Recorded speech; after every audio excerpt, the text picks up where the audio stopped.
Helen Keller, ये सिर्फ एक नाम नहीं है बल्कि इंस्पिरेशन है पूरी की पूरी दुनिया के लिए। अगर आप डिटेल में जानना चाहते हैं कि उन्होंने ऐसा क्या अचीव किया है अपनी लाइफ में जिसकी वजह से उनको एक इंस्पिरेशन की तरह देखा जाता है पूरी की पूरी दुनिया में, तो उनकी ऑटोबायोग्राफी है the story of my life, उसको आप पढ़ सकते हैं।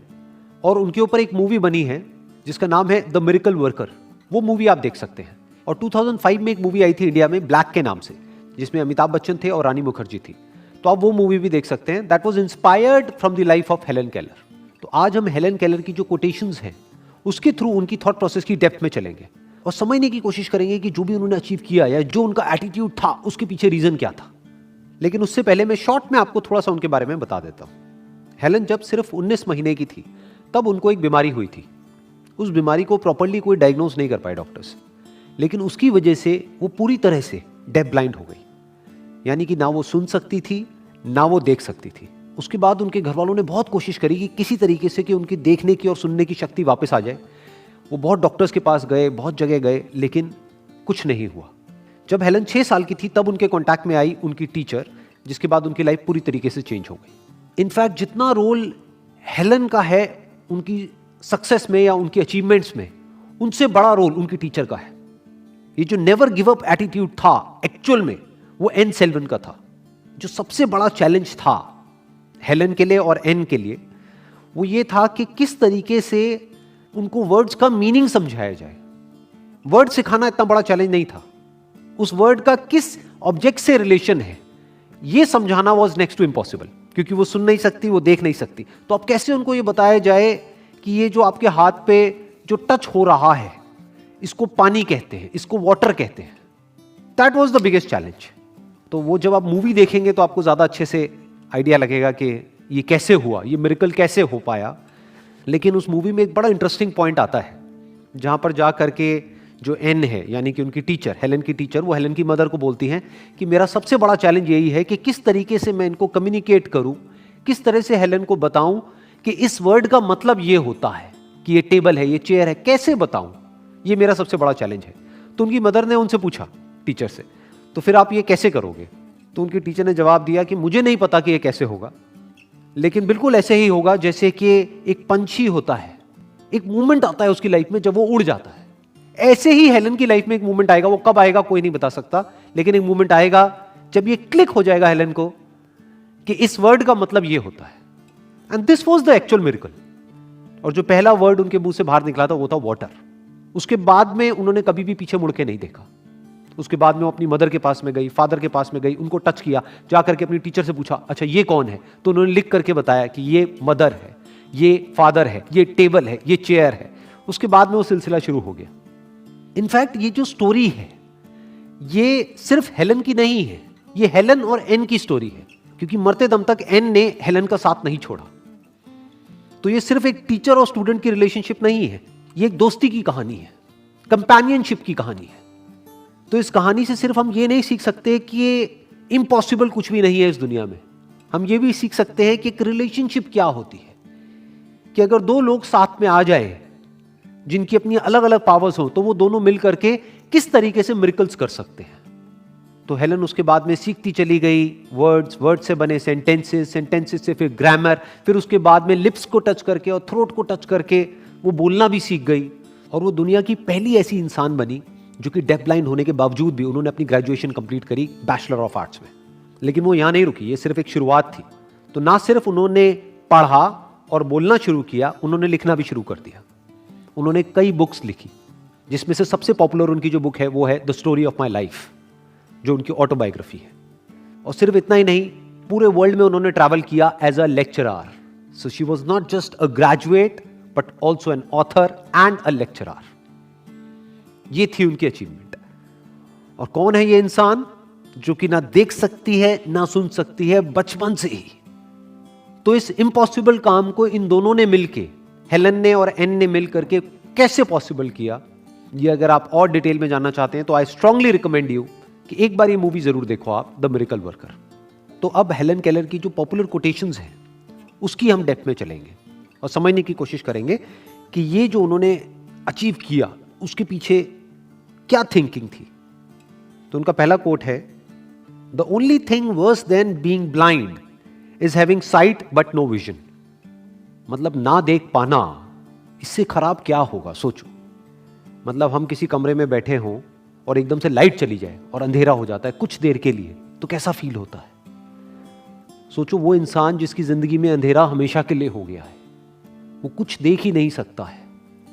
तो ये अपने आप में छोटी प्रॉब्लम नहीं है, बहुत बड़ी प्रॉब्लम है। लेकिन वो कह रही है इससे भी बुरा क्या हो सकता है। इस अंधेरे से भी जो और ज्यादा डार्क है वो है आपके पास आंखें तो हैं लेकिन कोई विजन नहीं है। अगर आप ये मूवी देखेंगे जिसकी मैंने अभी बात करी, द मिरेकल वर्कर, तो आपको समझ आएगा कि ये विजन एक्चुअल में जो हेलन कुछ कर पाई उसके पीछे किसी की विजन थी। वो थी एन सिलिवन की विजन, उनकी टीचर की विजन। हेलन तो खुद एक बच्ची थी 6 साल की, उसको क्या पता, वो तो बिल्कुल एक कच्ची मिट्टी की तरह थी। उसके पेरेंट्स ने उम्मीद छोड़ ही दी थी।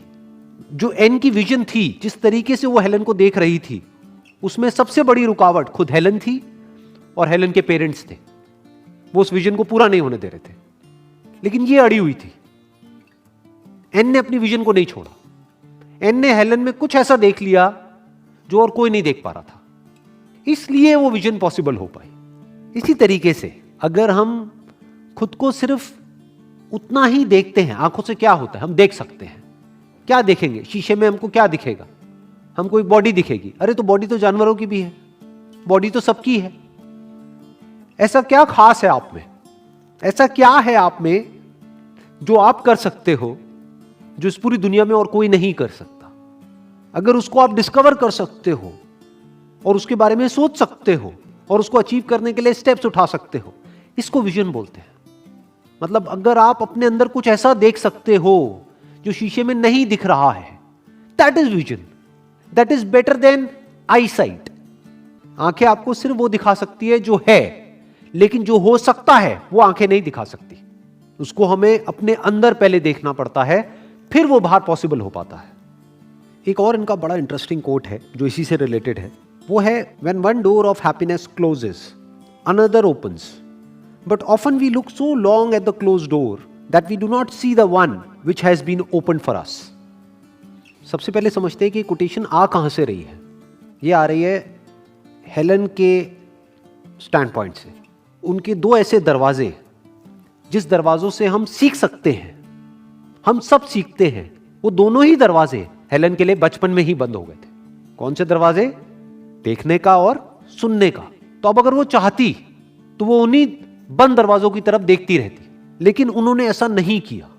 उन्होंने ये देखा कि अगर मेरे ये 2 दरवाजे बंद हुए, यानी ये 2 सेंसेस मेरे काम नहीं कर रहे हैं, तो एक और सेंस है, द सेंस ऑफ टच, उसको उन्होंने हाइटेंड कर दिया। इनफैक्ट उनका सेंस ऑफ टच बहुत ज्यादा हाइटेंड हो गया था कि वो टच करके, अगर कोई बोल रहा है तो यहां पे टच करके और यहां पे टच करके वो पता लगा सकती थी कि सामने वाला क्या बोल रहा है। तो ये कोई छोटी अचीवमेंट नहीं है, बहुत बड़ी अचीवमेंट है। तो इनसे हमको ये सीखना है, ये इंस्पिरेशन लेनी है कि अपनी छोटी छोटी प्रॉब्लम्स की वजह से बस रोते नहीं रहना है, जैसा हम करते हैं ज्यादातर, कि अपने दुखड़े नहीं रोते रहना है कि कुछ हो गया है हमारे साथ में, बस उसी को लेकर के हम रोए चले जा रहे हैं या उसी के बारे में हम सोचे चले जा रहे हैं। अब वो चाहे कुछ भी हुआ है। इनफैक्ट लाइफ को अगर आप बारीकी से ऑब्जर्व करोगे तो लाइफ में सिर्फ एक ही चीज कांस्टेंट है, वो है चेंज, बदलाव। यही कांस्टेंट है। बदलाव ही नहीं बदलता है, बाकी सब कुछ बदलता है। तो जब भी कुछ बदल जाता है तो हमारे पास में 2 चॉइसेस होती हैं। एक, जो पहले था बस उसी को हम देखते रहें। जैसे एक नदी है, एक नदी बह रही है, लाइफ बिल्कुल एक नदी के जैसी है। लाइफ को अगर बारीकी से समझना है तो लाइफ को एक नदी की तरह देखो, बहती हुई नदी जिसमें अलग अलग फॉर्म्स बनती रहती है। 2 लहरें होती हैं, आपस में मिल जाती हैं, बिछड़ जाती हैं, बुलबुले बन जाते हैं, मिट जाते हैं। ये सब चलता रहता है उस नदी में। तो हमारे पास में 2 ऑप्शंस होते हैं जब हम बैठ करके उस नदी को देख रहे हैं। एक कि जो था बस उसी के बारे में हम बैठे बैठे सोचते रहे कि वो कितना सुंदर बुलबुला था, मुझे उसको देख करके बहुत खुशी होती थी। अब देखो वो फट गया है, वो मर गया है।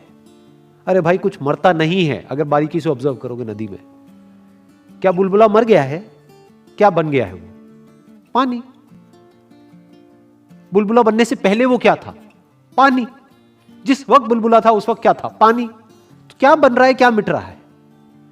कुछ भी नहीं, सिर्फ बदल रहा है। यही प्रकृति का नियम है। जब भी कुछ बदलता है तो कुछ मरता है, तभी कुछ पैदा होता है। जब हमारे अंदर कुछ मर जाता है तभी तो कुछ नया पैदा होता है। तो रोना क्यों है कि वो मर गया है? अरे कुछ नया भी तो पैदा हुआ है उसके साथ में, उसको तो देखो।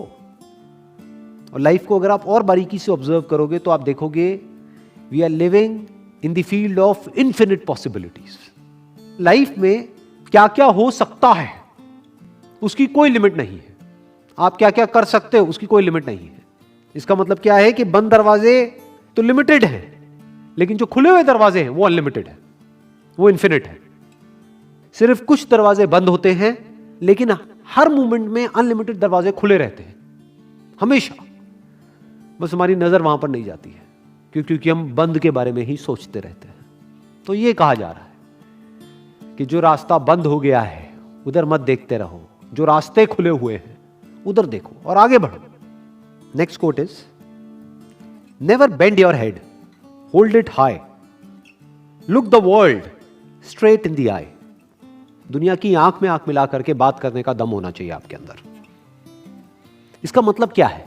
इसका मतलब यह है कि खुद को किसी से भी कम मत समझो। इसका मतलब यह नहीं है कि खुद को दूसरे से ज्यादा समझो। मुझे पता है जैसे मैं ये लाइन बोलूंगा कि खुद को किसी से कम मत समझो, आपकी ईगो को बड़ा मजा आएगा सुन करके। आप कहोगे अरे वाह, इसका मतलब मैं तो ये मैं तो वो। नहीं, ये नहीं कहा जा रहा है। ये कहा जा रहा है खुद को किसी से कम मत समझो। तो आप ना किसी से कम हो ना किसी से ज्यादा हो। कुछ आपकी वीकनेसेस हैं जो सामने वाले की स्ट्रेंथ हो सकती है, कुछ सामने वाले की वीकनेसेस हैं जो आपकी स्ट्रेंथ हो सकती है। सिर्फ अपनी वीकनेसेस को सामने वाले की स्ट्रेंथ से क्यों कंपेयर कर रहे हो? इनफैक्ट कंपेयर ही क्यों कर रहे हो? अपनी स्ट्रेंथ्स की तरफ देखो ना। ये देखो ना कि आप क्या कर सकते हो, ये नहीं कि क्या आप नहीं कर सकते। ये मत देखो कि आपके पास में क्या नहीं है, ये देखो कि क्या है और क्या हो सकता है। Most important. तो डरो मत, इस दुनिया से डरो मत, क्योंकि जो डरता है उसको दुनिया और डराती है, जो दबता है उसको और दबाती है, जो अपने आप को इंफीरियर समझता है उसको और ये रियलाइज कराया जाता है कि वो इंफीरियर है, जो दबता है उसको इतना दबा दिया जाता है कि उसको आगे बढ़ने का मौका तक नहीं मिलता है। तो always look at this world straight in the I, not with arrogance. इसलिए नहीं कि मैं तो ये मैं तो वो तो नहीं, ना मैं आपसे कम ना मैं आपसे ज्यादा। और सबसे इंटरेस्टिंग बात पता है क्या है इस कोटेशन की? कि ये देखो ये कोटेशन आ कहां से रही है। वो जो खुद देख नहीं सकती, वो ये कह रही है कि अगर आप नहीं भी देख सकते तब भी दुनिया की आंख में आंख डाल करके बात करो। अगर आप नहीं देख सकते तो इसका मतलब ये नहीं है कि आप सामने वाले से कम हो। इसी तरह से अगर आपके पास में कुछ ऐसा नहीं है जो सामने वाले के पास में है, तो इसका मतलब ये नहीं है कि आप सामने वाले से कम हो। तो कॉन्फिडेंस से देखो उसको। तो जो भी कुछ इन्होंने कहा है या जो भी कुछ इन्होंने किया है अपनी पूरी लाइफ में, अगर उस सबको सम अप करना हो एक लाइन के अंदर अंदर, तो वो क्या है कि कभी भी सर झुका के मत जियो, चाहे कुछ भी हो जाए।